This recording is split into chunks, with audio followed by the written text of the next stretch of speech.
Well, hello everybody. Harry Brailsford back at ya with our MSP Tech Talk spring quarter. So summer's just around the corner.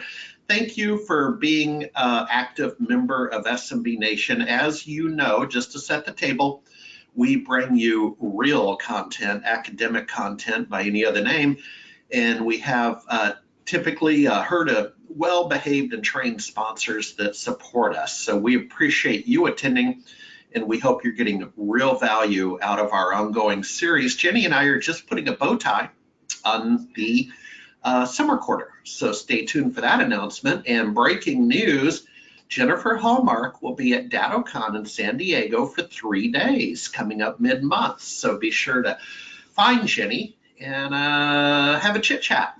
Today we are talking about encrypting ransomware targets MSPs as an easy attack vector. Essentially, MSPs are being targeted as a channel to their many clients.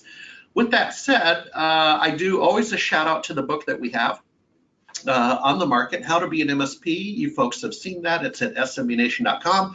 Find Your Minder Grinder is the basic construct of the book, and it's getting a terrific reception. So thank you very much.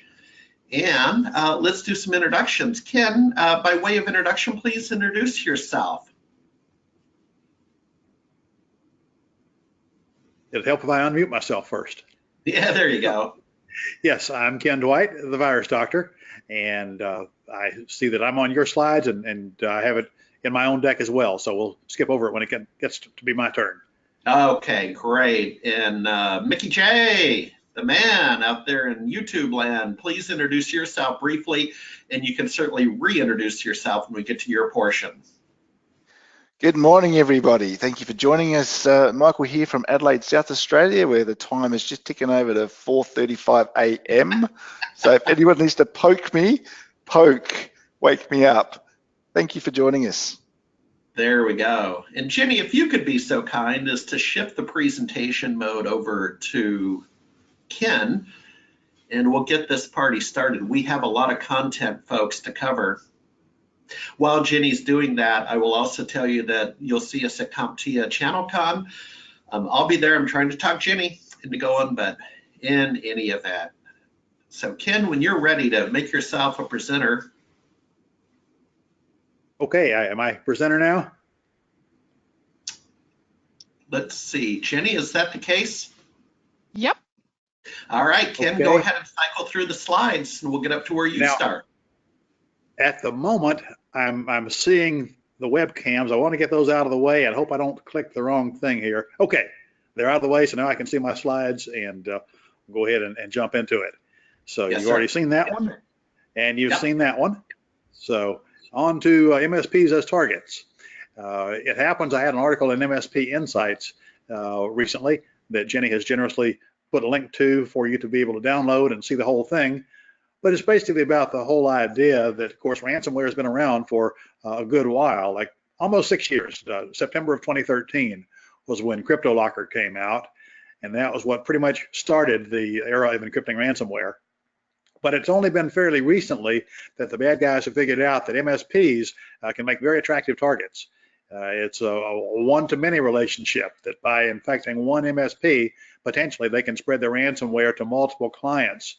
And so that's a very attractive thing for them to want to do, and we've seen more and more of it.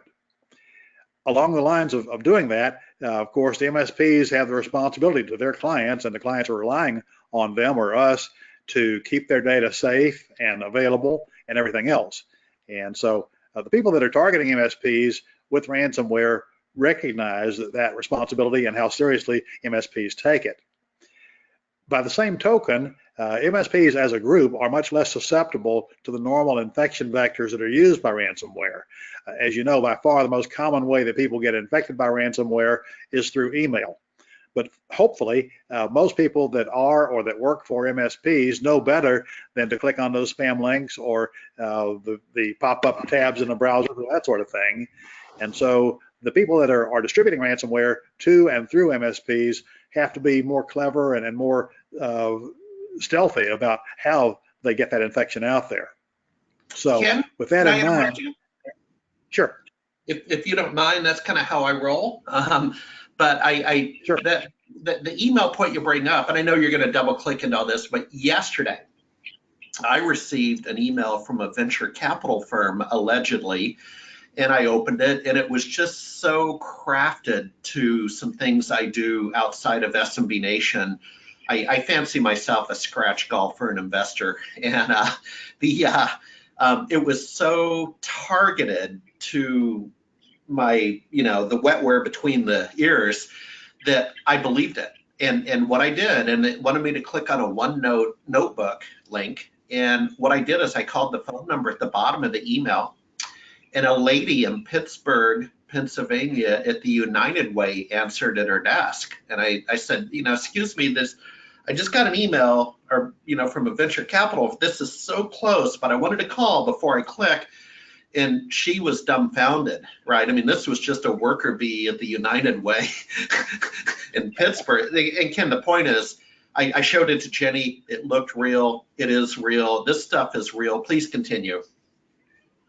Yeah, well, and that's an excellent point. And so, which leads me back to what I was saying is that generally MSPs aren't as gullible, but by the same token, these people have gotten so clever about the way that they put these infection vectors out there that, yes, I won't say that MSPs won't fall for any email type of infection. But the main point I want to make here is that you need to be aware of some of those subtle infection vectors, the ways that they might infect an MSP system that are more work for them, but with a higher potential payoff than what they get in dealing with just your average end user organization. So with that in mind, what I've done is define 3 different levels of sophistication that you might run into with the attackers. The people that are putting ransomware out there really fall into these 3 levels. And the first level is what we saw the most of for the first 3 or 4 years. And that was the people that are just basically imitating the people that have done the real heavy lifting. Because a lot of the people that create ransomware in the first place, obviously they have an interest in getting it out there and getting the ransom payments, but also they figured out that could be their franchise model. So they can sell access to that code and have a whole business plan developed around putting this ransomware out there. With that in mind, a lot of people that are getting into the ransomware business are not really high-tech experts. They're just people that have bought basically that business plan and that kit of software and emails and whatever. And like so much of the ransomware and so much of malware in general, they put it out there in massive email, what they call spray and pray campaigns. So just put out huge numbers, knowing that if 10% or 5% or 3% click on it and fall for it, then they've made a good living off of it. So that's kind of your entry level, and by far numerically the most common type of person or organization that's putting ransomware out there these days. But then there's another much higher level, and those are really professional business-like organizations. They have the business processes in place. They're typically organized crime syndicates, basically, that do approach this as a business, and they have, in a lot of cases, the regular perks of a business. They have salaries and benefits and vacations and tech support and marketing departments and the whole works. And so those are the ones that are going after the high value targets. They do their homework. They do the necessary investigation to figure out who it is they're targeting. And it's more of a spear phishing campaign if in fact it is initiated by email at all. But there are other infection vectors they can use that don't even require that. But the point is they know who their targets are. They're targeting the people that have the ability to pay ransom. They're either big companies or they're types of businesses that have a very high need to get their data back. So that's the more professional level. And even at that, there's a higher level that's more targeted. And those are the ones that you hear about mostly in the headlines, the ones that are going after governments, healthcare, and now MSPs. So government agencies, of course, there have been dozens. I saw the exact number the other day, I think something like 178 governments, county and state levels have been targeted. And that also includes the first responders, the police departments, fire departments, EMTs, that sort of thing. where the bad guys know what kind of applications those industries use, and the same in healthcare. Of course, most hospitals and most healthcare organizations have been targeted by ransomware, because once again, the bad guys know there's very high value to that data, and literally lives at stake when you're talking about hospitals and other healthcare organizations. But there again, they know what data types are typically used in hospitals and in government agencies. And so in the early days, the ransomware would encrypt the Microsoft Office document types and pictures and PDF files, that sort of thing. Now they've gone way beyond that, and some of them encrypt everything, but they're usually more targeted in terms of recognizing the types of files that have the highest value, that are the most likely to get that ransom paid. Ken, so I have a comment, if you don't mind. Sure. A couple weeks ago, I did a piece on Kaseya acquired ID Agent Security ISV, and had a really good chat with the founder CEO of ID Agent. So to your last point on the screen about specialists and government and so on, he shared an interesting tidbit that I just think it's a contribution here. His company is based in Baltimore because of the defense sector, right? So basically the broader, Washington Beltway, Virginia, Maryland, DC. And he said, you know what? He said, we fancy ourselves as being as big as the Silicon Valley in tech. And I said, really? I knew there's tech out there. He said, yeah, we just can't tell you about it. Because they're supporting the government and so on. Sure. But I just wanted to add that little nugget. Please continue, Ken. Well, and that also ties into something else that I'll just touch on here, and that is that the government agencies are such huge targets. And for the last year or so, kind of the poster child for how stupid a government agency can be would be the city of Atlanta. As we all know, they got hit by ransomware, and the demand was for $55,000. They said, we're not going to pay that. Well, so far, they've spent, that they've admitted to, over $17 million trying to recover. There's some data that's lost forever. Court cases are going to have to be thrown out, evidence that's gone, all of their dash cam videos and body cam from the police department, all of that's lost forever, but they didn't pay that $55,000. So that's Atlanta. Now in the last month or so, Baltimore is running them a real close race for the way they've handled their encrypting ransomware. This week, they've admitted that they have spent over $18 million.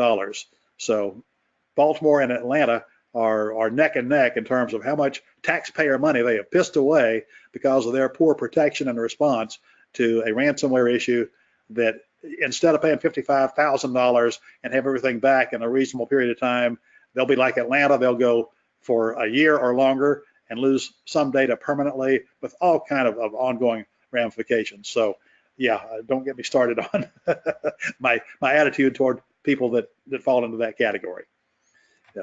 But the other thing I was going to mention here about MSPs is that, once again, they're specialists in these industries. The people that are targeting MSPs probably haven't been MSPs, but they certainly understand the MSP business model. They know what's at stake. They know the trust that the MSP's clients are placing in them, and the number of end user organizations that they can get with one infection of an MSP.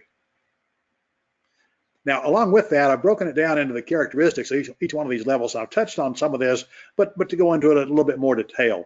That lowest level, the script kiddie types, typically don't have very much technical expertise. Again, they're working from a package, a business plan, and a series of scripts that they have learned, and negotiations and that sort of thing. The ransom demands from this type of ransomware approach are typically less than $1,000 US. There are obviously exceptions, and sometimes they're sophisticated enough to figure out what the market will bear. And if they stumble across a high net worth individual that they can get 10,000 or 20,000 or 50,000 out of, sure, they'll go for it. But typically, as a starting point, they're asking for or demanding something in the $300, $500, maybe $1,000 range. Again, hoping for a high number of people that fall for it and pay it, rather than big payoffs from an individual victim. Now, as part of that, with their limited technical ability, sometimes they can't decrypt the files. They miss some of the basic building blocks of what it takes to encrypt and decrypt data files. And so in those cases, even if you pay the ransom, you might not be able to get the data back. And going a step further, some of them don't have any intention of decrypting. They're just there to get the money and run. Now, that's not a very sound business model, and it's not a very healthy business model either, considering some of the people they're using and reselling the ransomware from. So I wouldn't want to be in that position, but the reality is that there are some that even if you pay the ransom, they don't want to help you in the first place, or they may not be able to. So those are some of the things that you need to be aware of with that lowest level of encrypting ransomware purveyor. On the other hand, when you get into the professional, more business-like purveyors, again, they're targeting their victims. They've done their homework. They know who the target is. They have a pretty good idea that they have some financial ability to pay these higher ransom amounts. And so typically $50,000 or $55,000, and of course it's all in Bitcoin, and so it doesn't translate into exactly US dollars or whatever the local currency may be. But 60 Minutes did a great story on this about a month ago, and it's still available. In fact, in my blog post that Jenny, I think, made available in the handouts, there's a link to that 60 Minutes story. And it actually talks about a couple of the government entities that have been targeted, and it happens that both of them were targeted with an initial demand of $55,000. And Ken, I saw that show, and what was interesting is I was with my sister's husband, who is a doctor, and so he took interest in the story from the hospital point of view, and I took interest in the story from the tech point of view. Hey, Ken, I have a question from Howard Bloom. Howard is asking, and Mickey, this would be either one of you. Do any of the presenters know what protection Baltimore was using? I just heard on Security Now that it wasn't Forever Blue with which they were attacked. Any insights into Baltimore? The short answer is I don't know what their protection was. I have heard that it was not Eternal Blue or one of the NSA exploits, because here again, government mentality, they want to blame somebody. Well, the ransomware they got us came from NSA, so we're going to sue the NSA for recovery of our losses. And NSA said, nope, it wasn't ours. Mickey, any insights over there in Australia on this matter? I have heard some stuff, let's just say it was on Reddit, that it may have actually originated from a phishing email, and that somebody actually got some credentials to a machine that's not regularly used and was in fact forgotten about it, including the credentials in use, and they managed to get onto that machine and use some tools to exploit from there across to the server. So yeah, I've heard some interesting stories. I don't know if they're real, they could just be stories, but it does actually make a lot of sense. All righty. Michael, have you heard anything about what protection they might have had in place, if any? No, there was no discussion about that. In fact, I think they're so embarrassed they didn't want to say anything at all. So nothing. Well, the good news is with these governments, there's the Freedom of Information Act that eventually they're going to have to reveal what their procedures were, but it may take 6 months or a year. There you go. Ken, please continue. Okay, well, the last bullet point on this slide is the fact that some of these have great tech support. If you pay the ransom, they will do whatever it takes to get your data back. And so that's one thing. In fact, in the 60 Minutes piece, one of the things I had to roll my eyes about was one of these, I forget whether it's I think a county government that got infected, and the person that it hit said, well, nobody's talking about this stuff. Yeah, right. Nobody's listening to the people that are talking about it for the last 5 or 6 years. But again, at this level, if you pay the ransom, the figures I hear are between 95 and 97% likelihood that they will get all the data back. So yeah, none of us like the idea of paying the criminals, and it certainly does encourage them and give them a reward. But by the same token, if you're looking at pissing away literally $20 million of taxpayer money, instead of sucking it up and admitting that you screwed up, pay the $50,000 and get on with it. I'm sorry, I don't have much patience with the people that let this happen, because in most cases, encrypting ransomware is absolutely avoidable with proper protections in place. So, but just again, to wrap up, not only are you very likely to get the data back if you pay the ransom at this level, but you might be pleasantly surprised at how much help you get from the criminals. So, moving on up from there, and this is really kind of blended into this, talking about the government, healthcare, and MSPs. Again, they understand the industry they're dealing with. They know that those organizations have the money, they can pay the ransom, and there's a very high value to the client's data, not just for the data itself, but the potential lost downtime, the damage to the reputation, and who knows what political repercussions. I suspect that heads will roll or have rolled in Baltimore and Atlanta and a lot of other of those 178 cities, counties, or whatever that have been hit. And of course, there's also a lot of attempted cover-up, which again, with government agencies, good luck with that.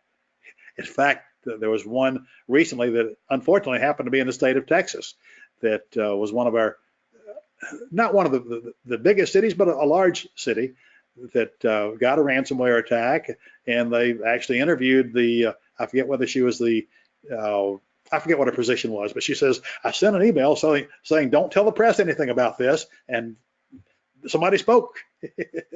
So yeah, good luck on keeping that secret if you're in a government agency.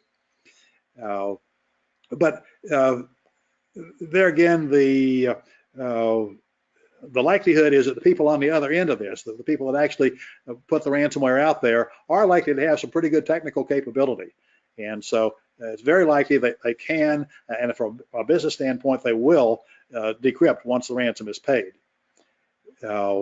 But again, they're typically looking for a lot of money, and based on that 60 Minutes piece, it seems like, at least as of right about now, $55,000 is what they've kind of decided on as a sweet spot of the market for at least for the government agencies. I suspect that for hospitals and healthcare organizations, it may be a lot higher. And I've heard unconfirmed reports of over $1 million ransom being paid in some cases like that. But I've also heard that the majority, like well over 50% of hospitals, have been at least targeted by malware, by encrypting ransomware. How many have been successful attacks, I don't know. But they're certainly some of the highest profile targets and most likely to be attacked, because again, their lives at stake. But one more time, they pay the ransom, there's a very high likelihood they will get all their data files back. And just going a step further on that from the healthcare standpoint, again, with the understanding that the bad guys have of the industries they're targeting, they know what file type the MRIs use, or the whatever monitoring machines that keep important data in hospitals. And so they're certainly going to encrypt those files that have the highest value and that potentially could actually be responsible for somebody's life. So I talked about the fact that MSPs are not as likely to fall for the typical infection vectors, but here are the ones that you do need to be aware of and watch out for. And Michael, I know you're going to get into a lot more detail on this, so kind of hitting the highlights here. The obvious one is unpatched vulnerabilities in the servers, whether it's Windows or Linux servers, and the workstations. And of course, the exploits that came originally from the NSA and that got out there in the wild, Eternal Blue and Blue Keep are the ones that get the most publicity, and they have been extensively used by encrypting ransomware. And there are patches out there that'll block them. So, and again, Baltimore was something over 2 years behind in their updates on their servers. But overlooked sometimes is the fact that there are firmware updates for hardware as well. And as you know, Intel CPUs have had several major vulnerabilities discovered in the last year or so. The first two came out about the same time, or at least they were announced about the same time, called Meltdown and Spectre. And that did involve firmware updates as well as updates to the operating systems to accommodate those. And in some cases, there were some performance implications of those updates. Now, in the last few months, there have been some additional vulnerabilities discovered in the Intel CPUs. And again, these go back, in some cases, 10 or 20 years. It's the whole architecture they're based on that have these vulnerabilities.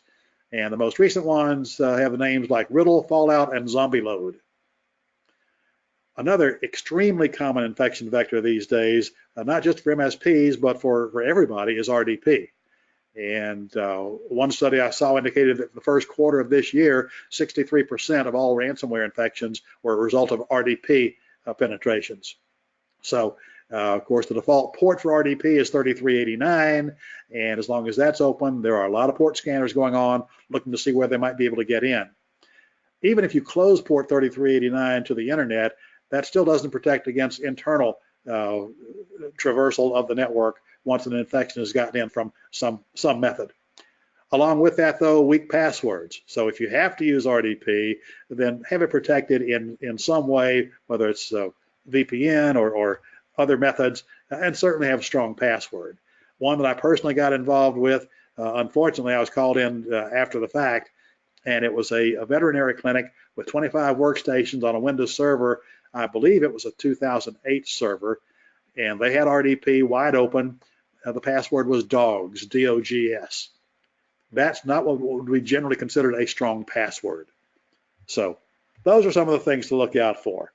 Another one that especially targets MSPs is a vulnerability that was discovered back in November a year ago. So it's a year and a half ago, and there are still some people that haven't made that patch, but it's the interface between Kaseya and ConnectWise. And I don't have all the details here, but if you are an MSP that's using both of those products, then you certainly should know about it or can find out all the details from ConnectWise and get it taken care of. Another old vulnerability that should have been taken care of years ago that's still out there is SMB1. And again, I'm not going to go into all the details here, but it's no big secret. Hey, wait a minute. You mean small medium business one? What is SMB? No. Server message blocks. Okay.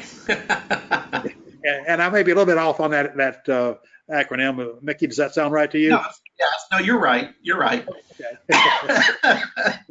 The other one that's getting overlooked a lot, but it's still a huge vulnerability, is supply chains. We all remember the Target breach. And of course, the way that happened in the first place was through a heating and air conditioning contractor that had a business relationship with Target. The HVAC company actually got hacked, and that in turn led the bad guys into the whole Target network. So pay a lot of attention to who else has access into your network. And along with that, network segmentation, which is not one of my specialties, but I'm sure, again, that Michael will be going into that in more detail, something that can provide a lot more protection than what you have the easy way of doing things.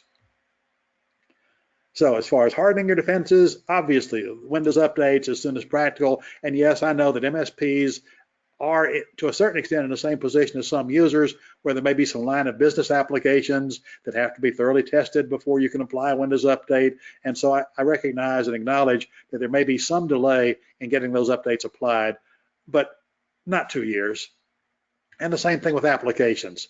And applications would include anything from the browsers to graphic programs to anything from Adobe, basically, or from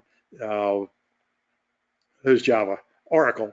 They have hundreds of updates every month, mostly security updates. So yeah, get them updated. And again, I'm preaching to the choir here, but sometimes it's the case of the shoemaker's kids that go barefoot. And again, the critical firmware updates, especially when it relates to the CPU itself. But other devices that may have firmware updates, especially when it's related to network, and that gets into the IoT, which is beyond the scope of what we're covering here. But it's a huge area that needs to be hardened and strengthened. And overall, as we all know, to be really secure requires multiple layers.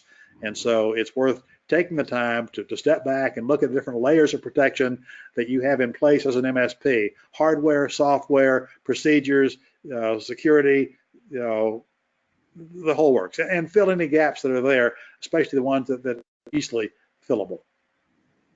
Ken? Yeah. Yeah, if you don't mind, we're at the bottom of the hour. Well, I'll get right back to you. But folks, you have joined the malware lecture on MSP Tech Talk Spring Quarter.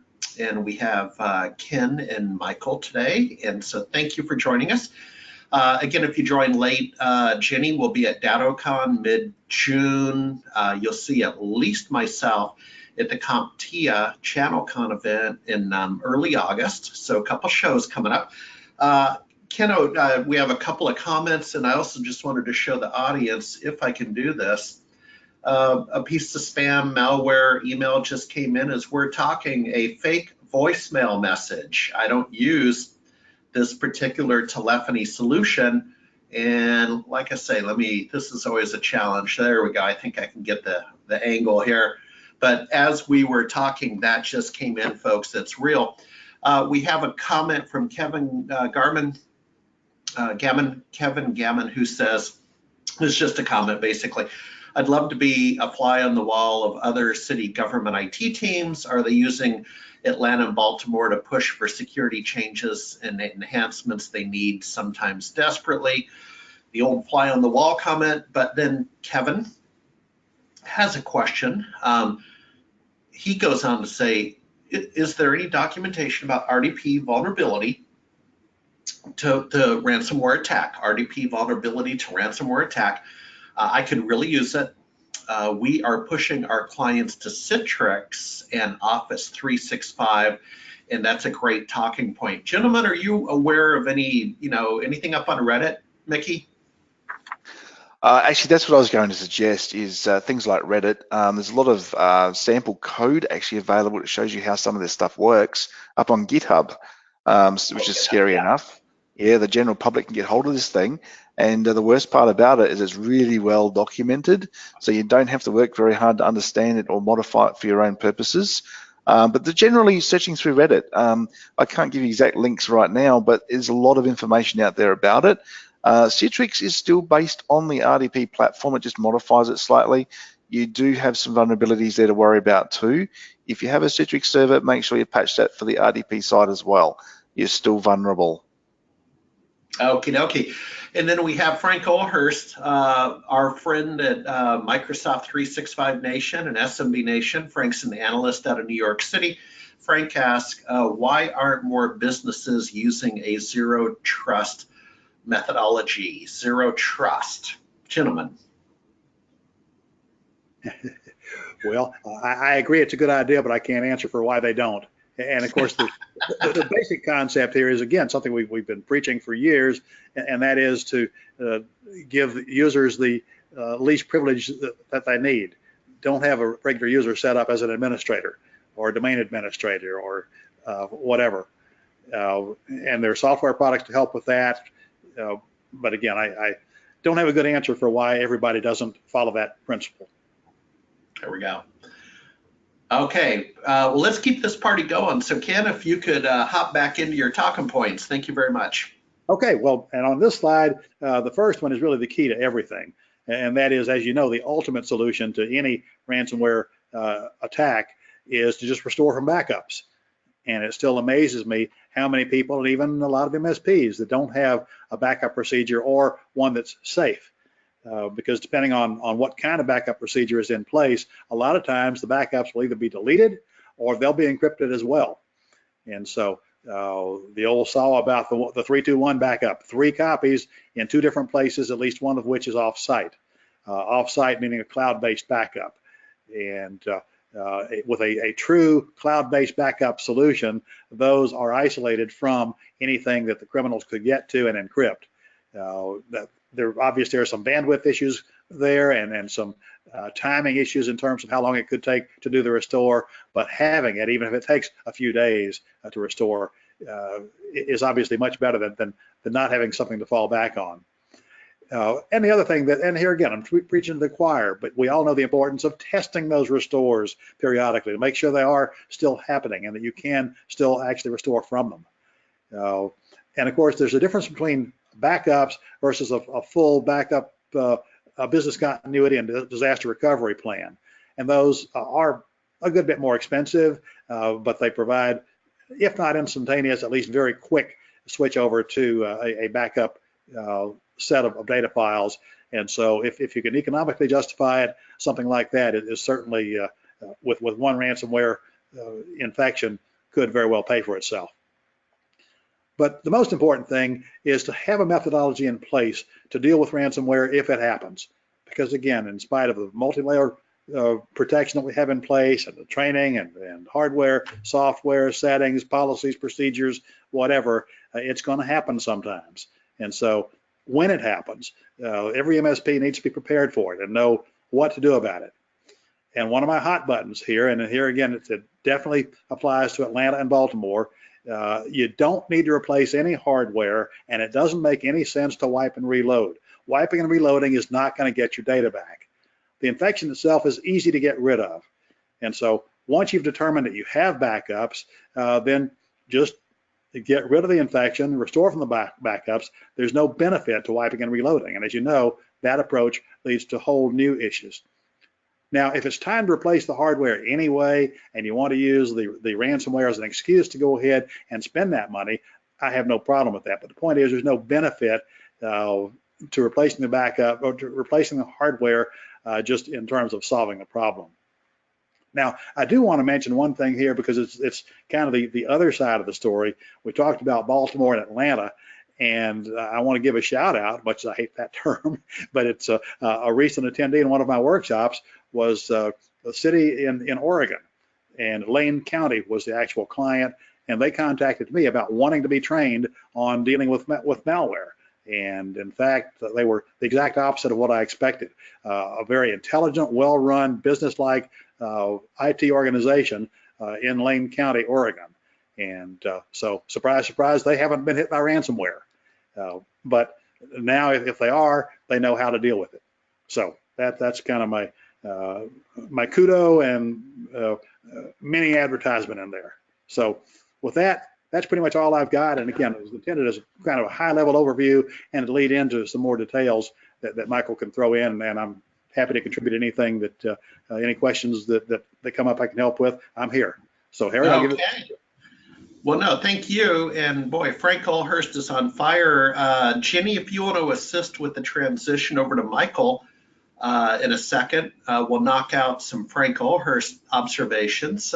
Frank says, how will services such as the new DAS, DASS, Desktop as a Service offering from Azure be impacted securing the hosted desktop? And I don't know the answer. I understand the question. Basically, securing a hosted desktop. I think that's inherently more secure. It's more of a almost a dumb terminal situation, not quite, but that is a smaller footprint for the bad guys to take advantage of. Okay, we'll keep it moving here, folks. Should a grandfather, father, son backups be used to be able to roll back to before an attack? Oh boy, that's the old MCSE days. Grandfather, father, son backup sequence. Mickey J, I'll pick on you on that one. Yeah, look, a lot of people do follow that sequence still, and it works. I mean, any backup is better than no backup, and a lot of people have found that the problem they've got is that the backup that they did have has now been ransomwared because they didn't have an offsite backup. So the 3-2-1 principle is fantastic. Grandfather, son, and father is also fantastic. You've got to have a backup. That's the point. All righty. Frank, I'll take one more of yours. They're stacking up. Frank, one more, and then we'll cut over to lecture. Frank asked, isn't a ransomware attack considered a disaster? Well, we could go around the horn. Yes. Yes, that's a disaster. So with that said, Frank, we'll get to your other excellent questions in a minute. Mickey J, please take over. Let's do it. Fantastic. All right, is my slide deck coming up correctly? Yes? You can see my awesome face there. Fantastic. All righty. Well, I'm Michael Jenkin, Mickey J Whitehat, and been working with malware now for quite a while, not as long as Ken. And Ken is becoming one of my mentors, I think. Thank you, Ken. Now let's jump into this. First of all, just to let you know, yes, it is early here, so if I make a mistake, just somebody virtually punch me, wake me up. But no matter where you are in the world, no matter the time zone, no matter where you are, this affects us all. We're targeting today MSPs, but also break fix. Anybody who works in IT, basically, you have a database, hackers want that database, and hackers can use your systems to launch into your customers' systems. So what's actually happening? Well, what we actually have there is that hackers are gaining accesses to things like remote management tools. They're getting access to help desk systems, CRMs, things like that. they're getting into those CRMs, and then they're using the tools built into them to further get into other people's servers and also extract data and things like that. So not only are they ransomwaring, yes, that's a major feature of what they're doing, but they're also extracting a lot of very valuable data. And in this case, they're probably also getting data that in some parts of the world will be considered a data breach. Now, MSPs as targets, how are they doing that? And how are we falling victim to it? Ken's touched on a bit of this, but a big part of it has been through phishing and credential theft. We've all seen the large credentials recently that were available to be searched through and on haveibeenpwned.com, but there are millions and millions of stolen credentials out there. And because we're creatures of habits and we keep reusing things, and because we fall foul to these phishing emails, then they're getting into our systems. What are these guys actually doing once they attack us? Generally, they're living off the land. What we mean by that is once they've got access to your computer system, whether it be a workstation or a server or whatever, they're using common tools that we use every day. In fact, there's a group in China called APT10 who use standard tools like PuTTY and secure SSH and things like that to transfer big wads of data off of machines to themselves, hold it for ransom and encrypt the machines, all using tools that we use every day in our everyday jobs. The other thing which has become more of a recent problem is fileless malware. So it's actually not actually a doc file or an exe file or an SDR file we're clicking on. It's something that might come through from a web URL or something we've clicked that is quietly gone in and added something to our registry, or it's added something to a task in a task scheduler or something like that, that's obfuscated. You can't read it, but yet what happens when it triggers is it goes up and extracts out a hidden executable or a piece of memory that's going to paste straight into memory over what's in there and exploit it, and then going to run some malware. So it's essentially fileless because it doesn't have a physical file you can click on, but it can therefore get into your systems because it's still executable malware code. We're starting to see more and more of that, especially related to PowerShell exploits and things like that. These things do have high levels of obfuscation. When you come across them, you don't spot them. You can't immediately work out what's going on. You don't know what tools it's using. You don't know what files it's using. But again, these PowerShell tools are using the whole idea of living off the land, and they're calling on other executables that are standard parts of Windows to perform their task. Now, one thing you may have heard of is CloudHopper. CloudHopper is actually a process that the APT10 Chinese hacking group, which by the way have been shown to be government sanctioned, have actually used this CloudHopper tool to use real credentials that are stolen using standard everyday boring infiltration techniques we've all heard of before, phishing and things like that, and laterally moving between workstations. They don't have any of these fancy exploits. They're not using any of the eternal blues or anything like that for this kind of thing. They are just using stock standard things we've all heard before, but we're all starting to forget about them. We're starting to get a bit relaxed, and we're starting to really not look for them. Why are we targets? Okay, well, first of all, the tools that we used from one console link to many consoles. We have, for instance, in ConnectWise, the ability to connect to all of our clients and have chat sessions or open a remote desktop session. We have the ability to use Kaseya to fire off scripts. We can automate a lot of things. So can you imagine if you were on the inside of an MSP organization and you suddenly had access to 100 servers? Let's say those 100 servers have 10 workstations per server in a network. There's 1,000 machines. On those 1,000 machines, if you were to data mine them, are you going to find things like banking details, other financial details, tax returns? Are you going to find databases of value? If you are, okay, can you use those databases to then go and infect other people and get more information? Okay, so you've now got yourself a lot of data you can hold for ransom, but how about now that you've got that data and you've got it safely secure on your machine in the dark web on a Tor network, why don't you now ransomware them as well just to finish the job off? So this is what's going on. They're getting in there, they're observing, they're watching what we're doing, they're getting into our clients. They might take weeks to get the data they want, and then bang, ransomware them. The other thing that's going on is inside things like ConnectWise and PSAs and things like that, there are knowledge-based search tools. If you've used these tools, just go in and do a search. Search for the word password. Search for something you know that you use commonly in passwords. You'll be surprised how many people in their notes when they do a job store a customer's password and username or something like that. Those notes that are stored in there can be used later by these hackers to get access to more infrastructure. So you've got those sorts of problems, but the next problem you've got is if you can get into an MSP's client database and get onto their servers, why can't you turn off the backups? Why can't you dump all the volume shadow copies? Why can't you make it so that this customer has no ability to get back their data and they have to pay ransoms? Why don't you go in and leave the backups running so it doesn't look obvious it's been turned off, but make it back up just the temp directory or the recycle bin, so they get successful backup for warnings, but they don't realize they're no longer backing up their data. Or they can jump across to their cloud agents and dump the previous versions of backups and things like that. And once they've done that and created a little bit of chaos, they can then encrypt and steal whatever they want. They can do basically anything they want. The danger, okay.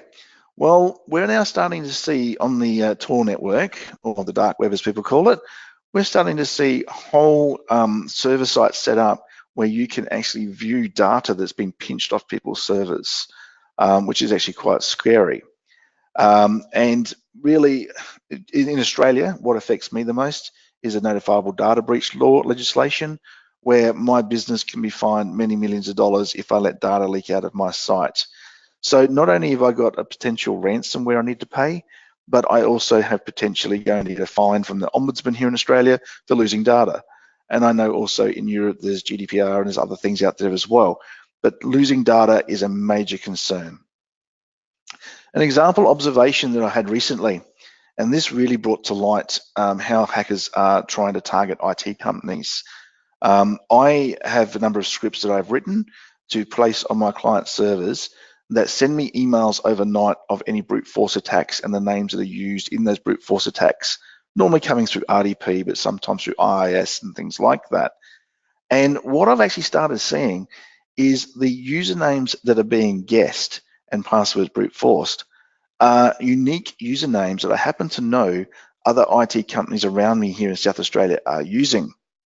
So if you can imagine you're an IT company and you're not going to use administrator for your login to servers, let's use the word, I don't know, IT admin or IT support or something else that's unique to your company, then you stand out if you use that username on all of your client servers.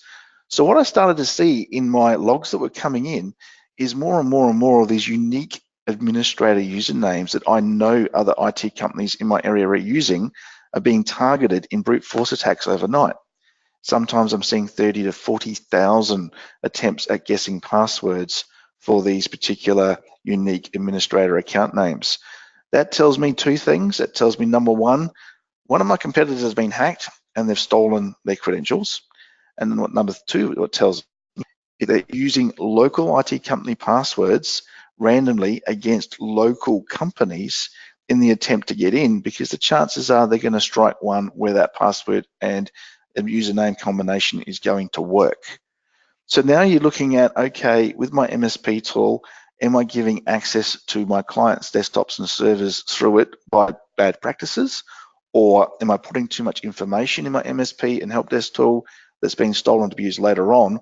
Or am I now having my username and password that I use amongst my clients, or however I behave, that information is now being used against me and other clients? So this is just a quick summary of that. So the local IT credentials used against local small business clients, which equals a high rate of successful hacking and ransomware. And we have seen a lot of that here in South Australia, if not throughout Australia. Mitigation.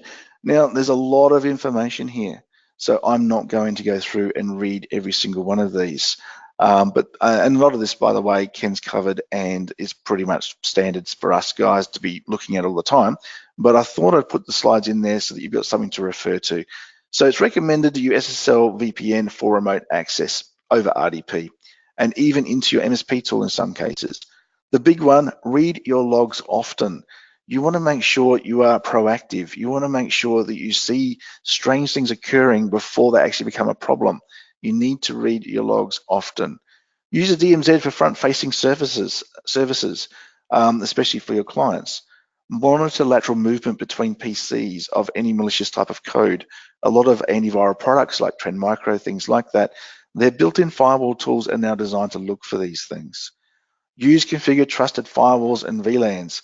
I know that we're talking about Huawei may not be a trusted firewall these days, but there are a number of other ones out there like MikroTik and things like that that have been easily hacked. Choose a trusted firewall that you know works really well. And VLANs, use VLANs. Put your security cameras on a different VLAN to your IT network, on a different VLAN to your IoT equipment. You certainly don't want the weak link on your network being some fridge that happens to have an internet address and happens to be on the same VLAN as your IT network. You don't want microwaves on the same LAN. There's a lot of things with IoT in them now. You don't want them interfering with each other. Then use generalized accounts for VPN. Don't use the administrator. Create an account just for the purpose of VPN, and that's it. It's got no other privileges. Only allow outbound authorized services.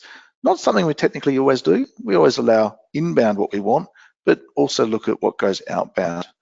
Use trusted DNS servers. Some of those third parties out there, not only are they slow, but they are of risk. Restrict file sharing like Google Drive, Dropbox, and OneDrive, especially from the data loss prevention side of things.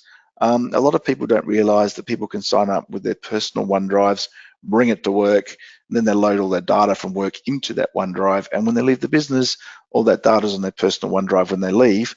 And then, of course, also malware gets in there, they bring it from home to work, and you know the story. Make sure you do regular updates. Observe a normal baseline for your network. Make sure you know when something's abnormal. Observe your network. It's all about monitoring and watching. And there's the good old password management and rights management. People shouldn't have access to things they shouldn't have access to. Review device passwords every 6 months, something I know that even I'm bad at. You could have a router or something like that with an exploit, and you need to make sure you keep on top of the firmware and the passwords.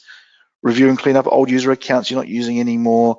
Make sure that your MSP logon account is not the same as what you're using for administrator accounts, and use restricted access, and don't browse the internet on servers. All common sense things. Implement standard monitoring and logging. Offer monitoring as a service to your clients. Yes, okay, Kaseya monitors and other things do monitoring, but go that extra level, because there's things that Kaseya doesn't monitor. There's things that you need to observe just so that you know the network's safe or not, and you can create that baseline. Log everything you can. Block loading remote DLLs, which is enable safe DLL search. Now, this is where if you have a program on a hard drive and you put DLLs in the folder as the same as that program, when Windows searches for a DLL, it starts with that folder before it goes to the trusted DLLs under System 32. You want to actually make sure it doesn't look at the local DLLs. Whitelist applications, search for hijackers, do regular malware checking, monitor for changes in your system. Make sure you log advanced PowerShell scripts. Make sure that's all looked at, because PowerShell seems to be the way these things are really getting into the system these days. Log users' activities and make sure there's nothing weird going on. Good credential management, like I said, all things you need to know. Close the doors, just as a very general thing. Make sure that you've gone around and tested and kicked every door open, and make sure that everything's bolted down, making sure people are not local administrators. These are all very normal things. Now, this is what we don't think about. Monitor your hosted systems. Monitor your MSP system. Make sure that with your MSP system that you know that the outbound connections that are coming out of it are normal, expected. They're at the right time of day, they're taking the right length of time, they look correct. Any data that those MSP tools are using and moving around is the sort of size of data you're expecting. And all the logons that are using your MSP tool, don't forget, most of them are cloud-based now. So you could have logons coming from Russia or anywhere. America, Russia, Australia, China, it could be anywhere on the globe, and it may not be you. So have a look for unusual logons and see what's going on in there. Have a look for unusual tickets being created. Have a look for anything that's been changed or tweaked you didn't expect to be changed or tweaked, especially in the case of ConnectWise, where we had a situation with another company, all their rates got changed, and it turned out to have occurred when a certain person's account had been compromised, someone logged in, got into the financial back end of ConnectWise and changed all the company charge out rates for all the clients. So you've got to monitor these things. Footprints, what do we look for? These are the things I look for personally. So this is where I'm saying, look at your logs and generate logs. I use a combination of text searching, VBS tools, a whole bunch of different things to search through these logs and then give me the results into my inbox every day. So I'm aware of what's happening. So I go through looking for logon failures. I look in the security event log. I look for an event 4625. I get the logon names and I look for patterns. If I see that there's a pattern, so alphabetically from A to Z, there's like 100 A's being guessed, 100 B's being guessed of all different people's names, I know I'm being brute forced. I then find out how I'm being brute forced through IIS or RDP or however it is, and then I'll go and block that down. So keep an eye on logon failures. VPN. VPN creates log files. Look for the word RAS as a text file. Also look for the event IDs. Find out who's VPNing into your systems overnight. If you're old enough to be using Small Business Server, and some of our clients are, there are text files for those as well. Look for the keyword TS Web in these particular text files, and you'll see next to it the name used to log into the system. Is it a valid name? Or is it a person that should be logging in at 1 o'clock in the morning? Look for these things. RDP, look for security event 4624 and a logon type 10. Now you need to look for that in, I've written red here, the Microsoft Windows Terminal Services Gateway operational folder underneath the special event logs. And you can get the IP address of the remote caller. And then if you find that you're being attacked from a particular country, you can go into your router and you can turn on zoning and obviously block out that country. But here's some others here. There's event 140 and things like that as well. So these are things you can pop out into a text file and get emailed to you daily so you know it's going on overnight or during your workday. PowerShell Event Log. Again, I've got a link here to where it sits inside the event log.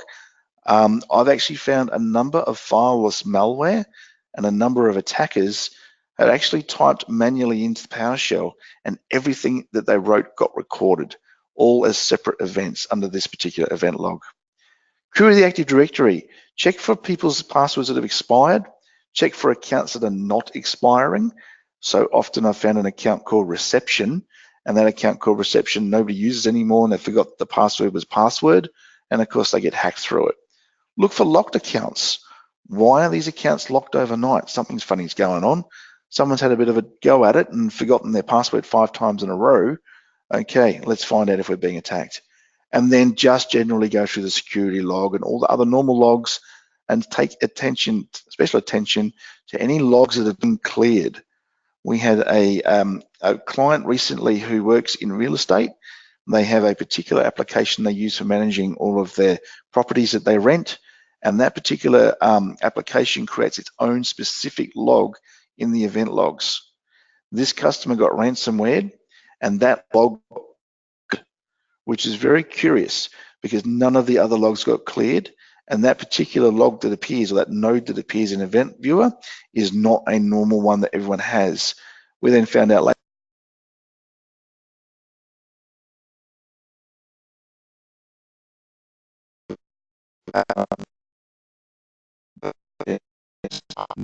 all the credit card numbers and things like that, and then they covered up their details by what they'd actually done by clearing the logs. So take note of cleared logs. MSPs as targets. What you need to do is get curious.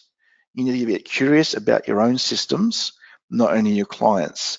You need to think about your client systems as well, but get curious about, what does this event log mean? What does this lead to? How did this happen? You need to get familiar with your event logs. You need to know your system baseline.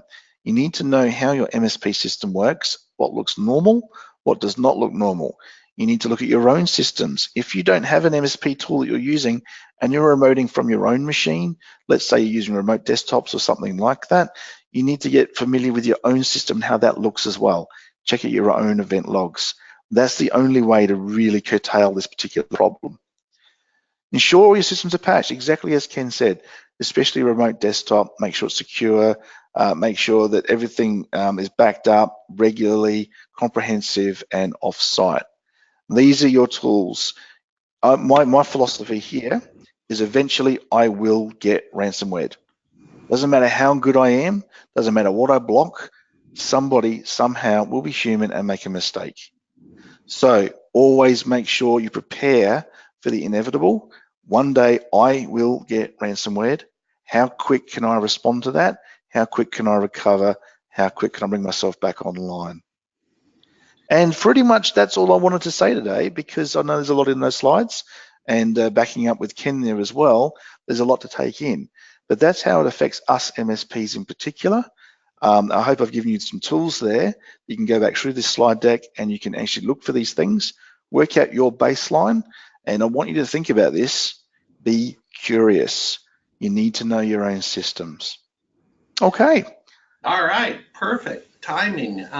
So we have some questions and a couple of comments. So Jerry W says, do you consider VPN a risk? Remote computer is infected and the VPN provides a path to the remote network. Is this an issue? Do you consider VPN a risk? Yes, I do. I have seen it happen. I've seen malware traverse VPN. I've seen Trojans that sit on remote machines waiting for a VPN, and once it arcs up, it then gets onto the server. Yes, it is a risk, which is why you need to make sure that you use other things as well, like bringing VPNs in on different VLANs, making sure you're monitoring what's going on those VPNs, and using the built-in tools in Windows Server for things like checking the remote machine has antivirus installed, has got patches installed, and there's nothing strange going on. VPN is less of a risk than an open RDP port, obviously, but every access, every way into a network is a risk, from a USB key to a mobile phone to VPN. So yes, use it smartly. Okay, and back to Frank Olhurst, analyst out of New York City. He says, if ransomware attacks are date triggered, won't any backup that was infected in the past be subject to the encryption? Date triggered. It's a very interesting question. I'd have to get clarification. If there is direct access to it. In other words, if you have a OneDrive or something that's treated just as another drive letter, then yes, that certainly will be encrypted. But if you're talking about a real honest to God offline or online backup service like a Carbonite or one of the other major players out there, then the bad guy does not have direct access to those files at all. So they will not get it. What I was thinking, and I may have misunderstood the question, but what I was thinking is if there's malicious code that says fire on Cinco de Mayo, May 5th, and you go back to a backup that maybe, let's say, is May 3rd, and so theoretically it's fine, and somehow we cross May 5th again, right? And the malicious code fires. Well, here, and Frank is trying to bail me out here. He says, once you restore the data, won't it trigger the encryption? So he's saying with the date trigger, once you restore it, wouldn't it trigger again, knowing it was on a particular trigger date? So it's an interesting concept, to say the least. Well, the distinction is talking about the data versus the infection itself. And so if you're restoring data files, then they presumably don't contain the actual infection. And so isolating and getting rid of the infection is a different issue from restoring data files. There's nothing in the data files that should trigger a reinfection. Fair. I would suggest if you've had a encryption already occur and you know about it and you're restoring from backups, then you've done the hard steps of trying to identify any executables and how that item got into your system. Sure, there's rootkits out there you may not spot unless you've had the proper training and can run some tools to find them. But I would suggest as an MSP or a person working in IT, you'll have removed and remediated that issue, and it won't be there anymore to trigger. You'll have found out it's a task, or you'll have found out that there was an executable running in a timer or something like that. And when you put that data back as raw data, you should be safe. Yeah. Agreed. What I'm tempted to do, Jenny, I don't know if you can elevate Frank up. Let's open it up. Folks, just do a sanity check. I have us at 1:07 p.m. on the west coast of the USA in Seattle. Must mean is at 5:07 a.m. in Adelaide, Australia. Are you on the even hour with us, Mickey J, down in Australia? It's 5:38 a.m. and the sun is just coming up. Oh, okay. So you're actually on the half hour relative to our hour. That's very interesting to me, like India. Ginny, if you can bring Frank up, he's got a couple of comments. I'd just rather take him live. Frank, you, sir, are a man of words. And I'm assuming Frank is in a position to talk on Frank it. should be You are live. now Frank, you're a Am I panelist. live? Welcome. Am I live? You are live, sir. So you can hear me. if you want to go ahead and start with a couple of comments, you had file-based, you have so many comments, man. File-based versus image, but Frank, just talk for a minute and we'll answer. Well, as someone who, covers the cyberspace a great deal for numerous publications, including, eWeek and several other channel publications, a lot of thoughts come to me when it comes to dealing with things that are infections, especially with ransomware. And one of the things that I've been curious about is that people have resorted to this disaster recovery methodology of using image-based backups. And what happens is that, you encounter this ransomware, so you decide that you're going to go back to an image before the ransomware triggered in. But in fact, that infection that causes the encryption to happen might have been malicious code on the system for months and months. So no matter how far back you go to one of these images, that malicious code is going to be there. And as soon as you restore it, you're going to re-enable that attack. How do you get around a situation like that? Especially being as a lot of these ransomware attacks are not, the malicious code is not detected until months after an infection occurs. It lives out in the wild for some time because people are unaware of this malicious code because it has no impact on their operations until it triggers that encryption event. I hope I'm kind of making that clear in where my concern is. Well, one of the things in the process I would have, first of all, you've now been encrypted. You've got an encryption. You've got an extension on your file. You've probably got a ransom note on your screen. I would use something like ID ransomware or something like that to first of all identify what I've got or what looks familiar. I would also be using the bleeping computer forums and post information up there. Try and find out as much as I can out about how this thing possibly ran so I can backward track through this image once I've recovered it to see if I can actually find that particular whatever's doing it and kill it off. There's other great products out there. There's one by Trend Micro, part of their Worry Free, with behavioral monitoring, which will actually detect encryption and pin you down to what executable actually started it. Plus, you've also got Malwarebytes with their professional series of software, which will actually track you back to where this encryption started from as well. So perhaps if you do that and find yourself in that situation, set up a test bench, chuck some other products on it, and see if you can identify where this thing is coming from. Because you're right, until you identify it, it is going to come back. But the trick is, as IT people, we need to know the tools to use, the processes to use, the people to talk to, the wider network out there to try and find out what it is, how it works, and kill it off. And just to jump in with another thought here, that's kind of the downside of restoring from an image backup, the fact that you are restoring whatever programs, whatever registry entries, whatever malware may be on there. And so my previous comment was just based on restoring the data files. But I certainly agree with Michael. The main thing you need to do is make sure the infection is gone, and that is not always simply done, but it is always possible. And make sure that you do have something you can restore from in terms of data files. And if you are doing a full image restore, then yes, you need to have the tools and a methodology in place to identify, track down, and get rid of the infection itself. Cool. Frank, you've been pretty verbose today. Any other comments? And folks, while Frank's thinking of other topics, let me issue first call for questions. We'll do a first call, second call, and then call it a day. So first call for questions. Frank, words are your friend. What say you? So some of the other things that I had mentioned before about that zero trust ideology, what I was trying to get at there is what is the resistance by businesses to adopt a zero trust ideology?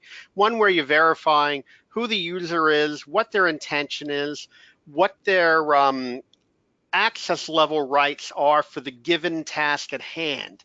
And there's a lot of vendors out there that create these privileges, escalation and de-escalation products to fit into that zero trust model. But so few businesses, especially those that are subject to ransomware attacks, seem to be adopting that ideology. And I'm just trying to get a feel for why people are resistant to that. Is it a cost or is it a complexity? What is the reason why someone wouldn't go, hey, this is a way to resolve some of my problems? In my experience, dealing mainly with small businesses, so we're talking customers, in my definition, less than 50 seats, it's cost. It really is cost. They do as little as possible on their IT because they do something else. They make widgets or plastic bags or labels.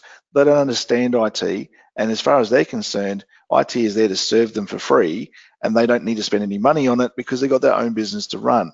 Now, having said that, I have had customers after they've been ransomwared who do come along and they start to think, okay, maybe I shouldn't have had the accounting package on a share open to all staff.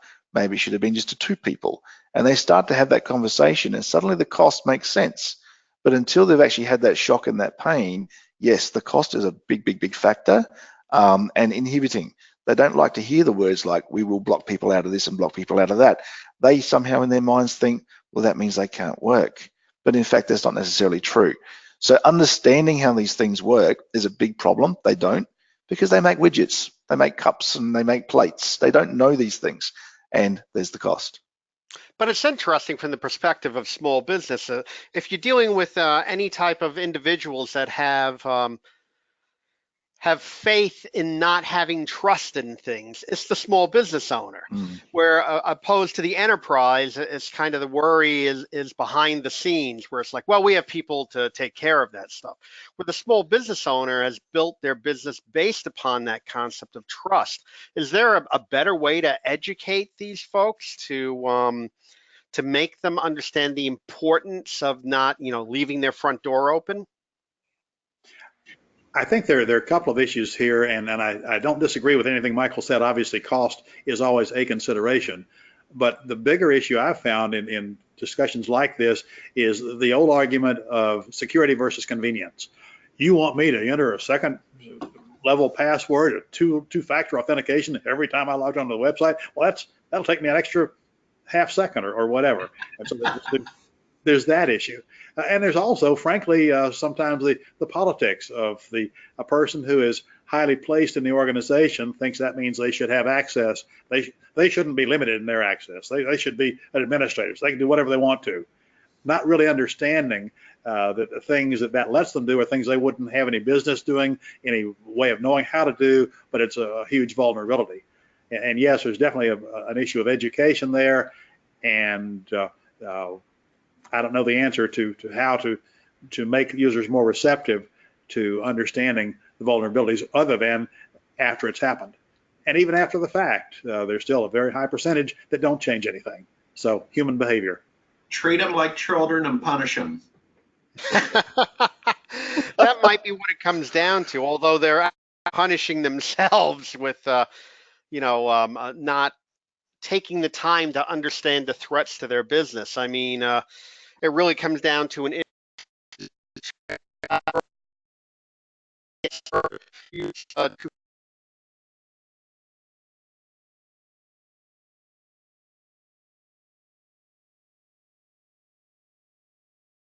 and shout out to handouts, folks. If you go to your GoToWebinar control panel, and you'll see some different settings, one of which is handouts. So if you could grab Ken's work, over there. Appreciate it. I'm going to issue a second call for questions. I know my head is full. My head's spinning from all the content today. So second call for questions while we're seeing if those are coming in. Ken and Mickey J, maybe some final thoughts to put a wrapper on all this, and I think we're headed towards calling it good.